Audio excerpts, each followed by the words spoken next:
Imran Faridi series episode 26 heading है खाला साथ भाई। इमरान सफदर का मुंतज़िर था और चाहता था कि अली किसी तरह टल जाए, मगर वो बड़े देर से उसके सर पर मुसल्लत थी। तुम्हारी कितने खालाएँ होंगी? उसने एक बार चौंक कर उससे पूछा। क्यों? वह अच्छी थी। इमरान ने चिड़चिड़ेपन का मुजाहरा किया। मैंने जब भी तुमसे कुछ पूछता हूँ तुम इस तरह क्यों करने लगती हो? क्यों ना करो? नहीं कर सकती। तुम्हारा मेरी खालाओं से क्या सरोकार है? सरोकार तुम्हें बताना पड़ेगा। इमरान खड़ा होता हुआ बोला। ऐसा काँप रहा था जैसे उसे बड़ी शिद्दत से गुस्सा आ गया। दफतन के अली को सफदर की बात याद आई कि जिसने कहा था कि इमरान पर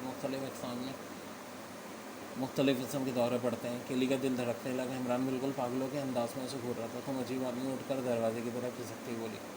मैं पूछ रहा हूँ तुम्हारी कितनी खाला? तुम बगैर बताए यहाँ से नहीं जा सकती। इमरान ने कहा इस तरह नीचे झुका जैसे उस पर छलांग लगाएगा। केली भाग निकली। इसने पलट कर भी नहीं देखा कहीं उसके पीछे तो नहीं आ रहा। इमरान ने आगे बढ़कर दरवाज़ा बंद किया और उसे बोल्ड करके फिर कुर्सी की तरफ वापस आ रहा था।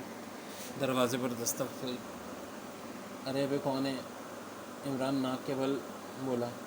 सफदर बाहर से आवाज़ आई। इमरान ने दरवाज़ा खोल दिया और कुर्सी की तरफ मुड़ा। तवा बोला। वो मजबूती से बंद करना। क्यों? ये अभी केली भागी क्यों?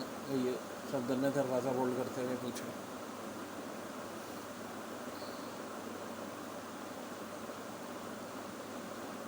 मुझ पर खलाई दौरा पड़ा था, इमरान ने बेबसी से कहा।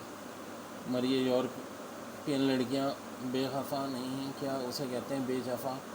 अबे उसे क्या कहते हैं? अरे हाँ, बेवफा। बड़ी बेवफा होती हैं यूरोपियन लड़कियां। मैं कहता हूँ और मैं तुमसे पूछूँ कि तुम्हारी कितनी खालाएँ तो तुम मुझे काटने दौरोगे? पता नहीं बताओ मैं क्या करूँ? मेरे साथ ये बहुत बड़ी बदकिस्मती है। बाज़ औक़ात दिल चाहता है कि एक का हाथ पकड़ कर पूछता फिरूँ कि इसकी कितनी खालाएँ। बात शरीफ आदमी बता देते हैं और बात मानने को दौड़ते हैं। इस वक्त इस केली की बच्ची ने कुर्सी खींच कर मारी होती। एक माहिर नफ्सियात ने बताया था कि ज़हनी मर्ज़ को ऑन्टोपंटाना कॉम्प्लेक्स कहते हैं। ज़रूर कहते होंगे, सफदर ने सर हिलाकर कहा। और यहाँ आपके कॉम्प्लेक्स और फोबियास मेरे लिए उलझन पैदा कर रहे हैं। क्यों?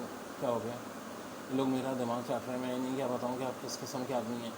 अरे हटाओ। इमरान हाथ उठाकर बोला। हम तो क्या रहा। वो चीनी भी किसी तरह सफ़र करना चाहता और इनके सफ़र का दारोमदार मोटे पर है। लेकिन मैं अभी तक इस मोटे को समझने से तासर हो। इसकी बातें समझ में आने वाली नहीं है। उनसे कह रहा था वो बड़ा बदनसीब आदमी है। सब उसकी शादी हुई थी, लेकिन वो नहीं जानता कि शादी किस चिड़िया का नाम है। शायद शादी इस चिड़िया को कहते हैं जो रात को बोलते हैं, जिनको दिखाई नहीं देते। उल्लू। हाँ उल्लू। मुझे कुछ और याद आ रहा है। हाँ तो नहीं जानता कि शादी किस चिड़िया का नाम है। कमाल है। सफदर कहीं आदमी मेरे कबीले का इसका ताल्लुक़ नहीं रखता। गालिबन इन चीनियों में उसे किसी बड़ी तगड़ी सी लड़की से शादी का लालच दिया, इसलिए वो किसी मंजिल तक इनकी रहनुमाई करेगा। गुड गॉड, वो रहनुमाई करेगा। मेरा ख्याल है कि उर्दू बोलने वालों में से इनको ऐसा आदमी है किसी की रहनुमाई कैसे करेगा। जी हाँ, वो उर्दू बोलने वालों में से मैंने ये अंदाज़ा लाया है। अक्सर अंग्रेज़ी बोलते बोलते रोह में उर्दू के अल्फाज भी इस्तेमाल कर जाता है, मसलन अरे बाप रे, साले, ओबे वगैरह वगैरह।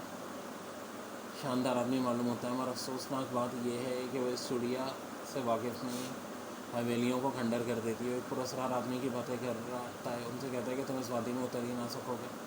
मिली गिर रही है और वो गहराई दीवारों की शक्ल की सी, कोई पहुँचने का रास्ता ही नहीं है। इमरान ने उन लोगों की तरह दीदे नचा और आँखों को दायरे की शक्ल से देखकर कुछ सोचने लगा। तो ये लोग किधर जाने का इरादा रखते हैं? उसने कुछ देर बाद कहा। इधर ही शामें जाने क्या वाला। वो शुमाल मशरक़ की तरफ सफ़र करेंगे और इनकी मंजिल भी कोटी की ज़ियारत गाह है और वहीं से मोटे आदमी आगे के लेन की रहनुमाई करेगा। तुम्हारे सुनने में तो फर्नियाँ नहीं खतेंगी। ये सब तो मुझे मोटे से इनकी गुफ्तगू के दौरान मालूम हुआ, और न चीनियों की चाँव चाँव तो मेरी समझ में नहीं आती। कोटी की ज़ियारत गाह एक ऐसी जगह है जहाँ से मशरक़ी ढलान के जंगलों में दाखिल हो सकते हैं। इसके अलावा कम से कम इक्वेटर से तो और कोई रास्ता नहीं है। इसलिए इन जंगलों में दाखिल होने के लिए कोटी की ज़ियारत गाह की तरफ जाना ज़रूरी है। हाँ ज़रूरी है। ओबरान ने इमरान के सालों का जवाब दिया। अच्छा, कहने तरफ में कोई ऐसी वादी है जो मीलों गहरी हो और नीचे उतरने का रास्ता ना हो? हाँ। ओबरान कुर्सी की पेट से टेक लगाता हुआ बोला।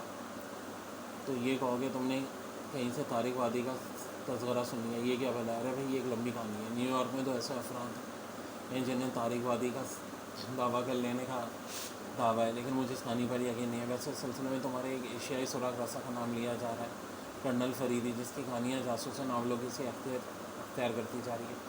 मैं कहानी ज़रूर सुनूंगा। मेरे लिए थोड़ा वक्त निकालो। दफतन दरवाजे पर किसी ने दस्तक दी और इमरान से इजाज़त मिलने पर दरवाज़ा खोला। कीली थी, लेकिन इमरान पर नज़र पड़ते ही उठला गया। उफ़, मैं तो भूल ही गया था।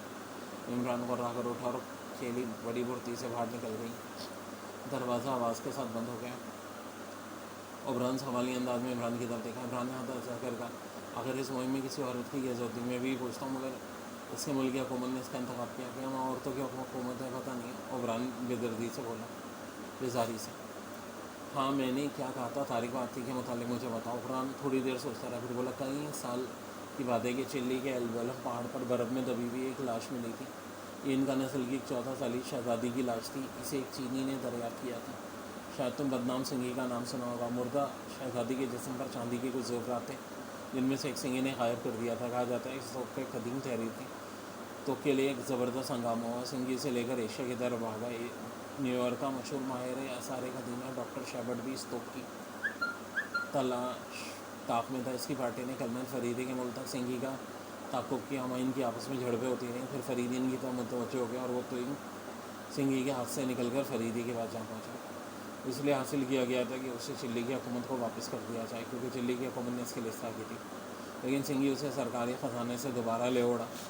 फरीद न्यूयॉर्क पहुंचकर डॉक्टर शेफर्ड और सिंघी के दरमियान में सुलह हो गई। सिंघी को सुलह करनी पड़ती, तो डॉक्टर शेफर्ड के अलावा और कोई इस सिलसिले में काम नहीं आ सकता था। टॉक की शरीर को सिर्फ वही समझ सकता था। इस तोक़ के मुताबिक खुद इनका नस्ल कौमों में भी साल साल से अजीब खराब रवायत मौजूद थी, जिनका मासिल ये था कि तो कदीम इनका बादशाहों के खुफिया ख़जाने का निशान है। बहरहाल फरीद इन दोनों का ताक़ुब करता हुआ न्यूयॉर्क पहुँचा।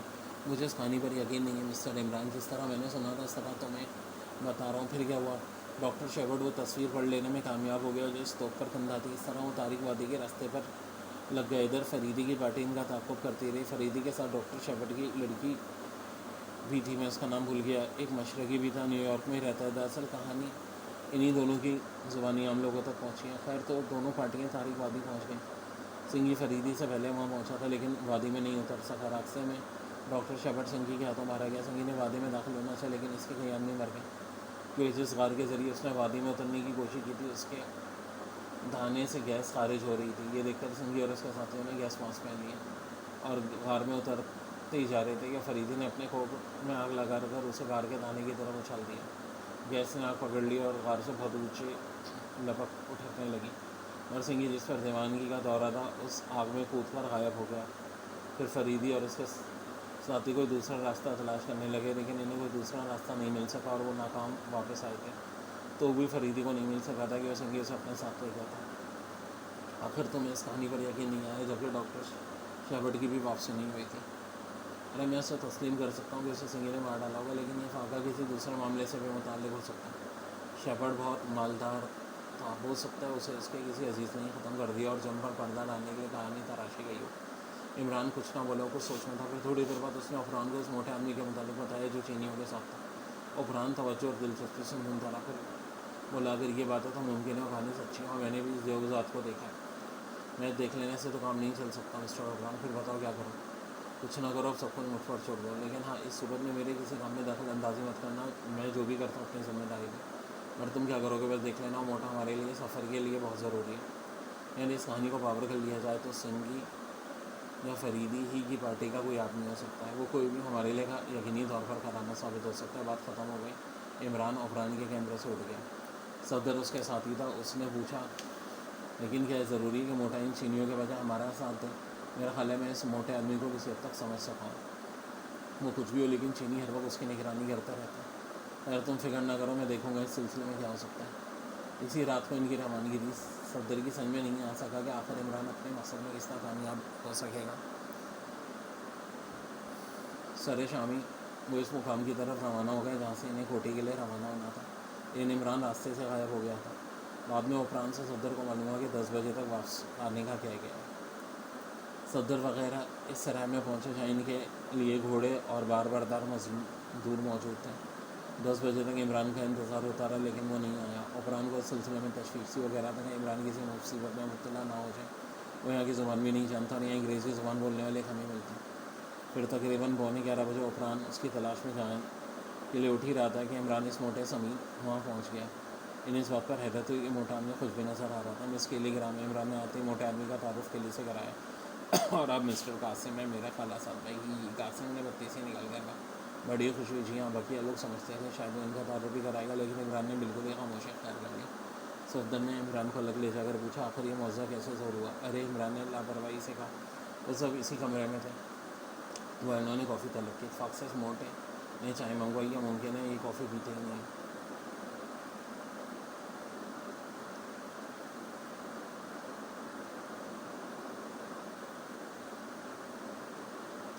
इमरान ने सफदर को बताया कि उसने उस मोटे को यकीन दिलाया कि मेरा खाला साथ भाई है और ताया साथ मामा है। पार्ट 26।